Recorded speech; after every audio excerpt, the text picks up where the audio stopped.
This is absolutely wild as we get a shocking Celtics update that they are the favorites to land Ben Simmons if he is traded and bought out this season. So we're going to be diving and looking at the reports, seeing how he could fit into Joe Mazzulla's offense, and overall looking at this. Is it possible for the Celtics to do it as well? We'll be getting into all of that and more on this episode of Celtics Digest. I'm Bruce Velez. Without further ado, let's dive into the video at hand. Make sure to grab a snack. And this is absolutely crazy as we're seeing these reports just randomly get dropped on us today. But I woke up this morning, saw a nice little text from our group chat of NBA creators, and I was absolutely shocked when I saw this report coming from my boy Bryson from Thunder Digest. If you guys don't go follow him, go check him out if you want to get some good Thunder news.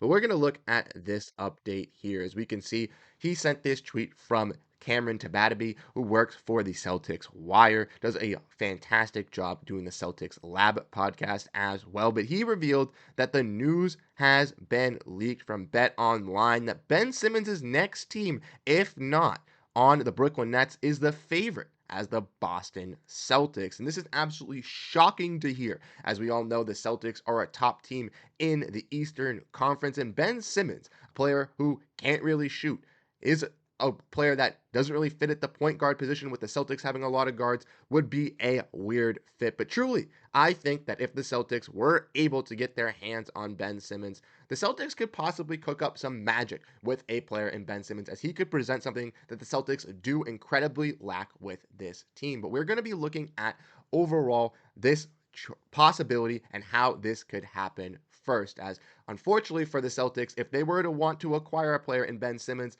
this season would be not the season that they would be able to do it. We want to look at this. We can see that obviously Ben Simmons is making $40 million this year. So if the Celtics wanted to acquire a player like Ben Simmons, they're not going to be trading for him, but he is on the last year of his deal. So if the Nets were somehow able to find a team with cap space to take on Ben Simmons' contract, maybe that team would buy out Ben Simmons and any other team could pursue him.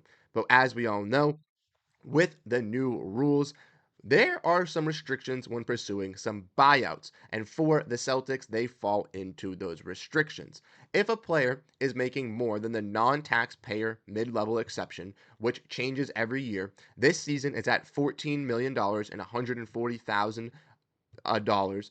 The player that gets bought out cannot be pursued by a second apron team. And as we all know, the Celtics are in that second apron. If we want to look at these thresholds, 178 million for the first apron, second apron is 188 million. The Celtics sitting at 196 million getting to their players. So the Celtics, if a player like Ben Simmons were to be bought out this season, would not be able to pursue him.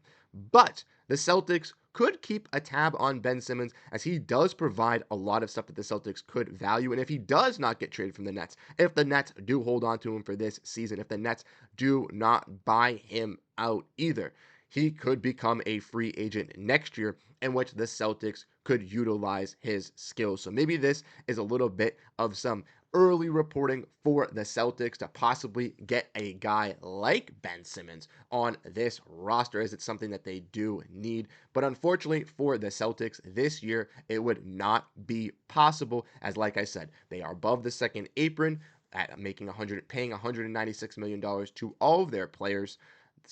Therefore, they cannot get players above the NTMLE, like I referenced, which is $14 million. Now, the Celtics can pursue some buyout candidates on the market, but the only candidates they can pursue in the buyout market are players that make less than $14 million. And for some of those players, it is a little bit easier to get some off of some of those contracts, but a player that could be available that we haven't mentioned that has been in some buyout contracts, which I just thought of, is PJ Tucker, and PJ Tucker makes under that $14 million. So that's kind of a little bit of an example for that. But like I mentioned, a player under $14 million, if he gets bought out, the Celtics can pursue him. If he makes more, they cannot. So therefore, the Celtics cannot pursue Ben Simmons this season, but in the future, they could get him. But let me know what you guys think in the comment section on the possibility of this happening, and ultimately what Ben Simmons could bring. Do you like the move? Do you think the Celtics should stay away? Because I think there's a lot of positives and there's a lot of negatives with going into that. So that's where we're going to get into this next point, kind of explaining what Ben Simmons could kind of bring to this team for the Celtics if he was acquired. And with the Celtics, they have lacked some interior defense and some interior pressure this season. And it might be just because Al Horford's gotten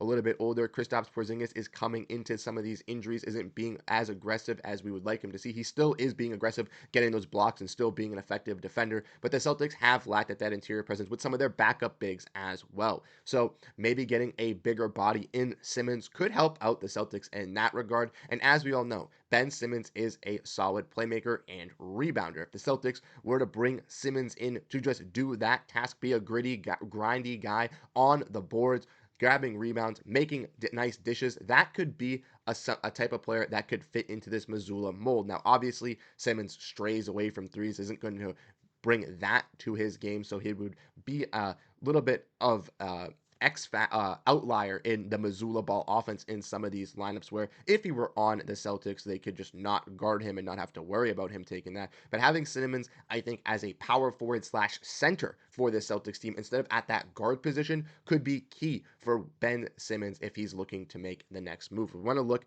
at Simmons' stats so far for the season. We can see he's averaging 5.2 points, 5.7 rebounds, and 6.4 assists on zero point 0.6 per blocks and zero point 0.8 steals. 60% from the field, obviously not shooting any threes. But Simmons could be a piece that the Celtics do keep an eye on, do keep tabs on for the foreseeable future, as he could be a player that could maybe find a new home, maybe break in, find a new shell, unleash himself back to a little bit of that Ben Simmons that we could see in a limited form. And as long as he stays healthy, that could be the key. But let me know what you guys think down below in the comment section. Ultimately, we went over a lot. Like I said, Celtics cannot get Ben Simmons at this very moment, but I would not be shocked if they keep their eyes out on a player like Ben Simmons for the future if some of these issues do keep arising, or if next season the Celtics do look to move off of some of these bigs. Like I mentioned in previous episodes, Luke Kornet is only on a one-year deal this season, so he could leave in free agency next year. Xavier Tillman, who hasn't really been performing that much for the Celtics, has been lost in the rotation, which we talked about in a video yesterday about. He's a guy that could possibly be moved on his second year. So there's always roster flexibility, always potential options. And if the Celtics do like and kind of are experimenting with the thought of bringing in Ben Simmons, possibly now, even if they can't physically do it, there's a possibility that it could be brought up in the future seasons. But let me know what you guys think down below in the comment section. Do you think Ben Simmons would make a fit? I think he could work out personally in that front court, but if he's going to be in the back court, do not bring him to the Celtics. But let me know what you guys think as well. Like I said, you guys have been absolutely fantastic. I'll catch you guys in the next video. Have a great rest of your day. Peace out and go Boston Celtics.